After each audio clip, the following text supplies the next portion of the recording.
36.000 preferenze scritte di pugno sulla base del meccanismo che regola il voto degli italiani all'estero nel Collegio Europa per Andrea Crisanti, il medico che per mesi ha espresso il volto delle donne e degli uomini della sanità in lotta contro il Covid, da poche ore senatore della Repubblica Italiana. Questo mi dà l'opportunità di dire 36.000 volte grazie a tutti gli elettori che hanno espresso la preferenza col mio nome.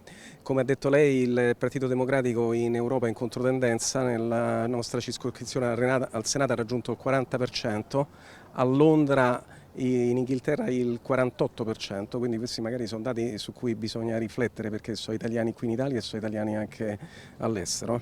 Dei 12 italiani eletti all'estero, 7 seggi sono andati al Partito Democratico, italiani che scontano, secondo Crisanti, un deficit di rappresentatività. Basta dire un po' di numeri, cioè 2.700.000 persone, che sono quasi la metà della popolazione della Sicilia, eleggono un solo senatore e 3 deputati. Insomma, io penso che questa è una cosa da rettificare prima o poi.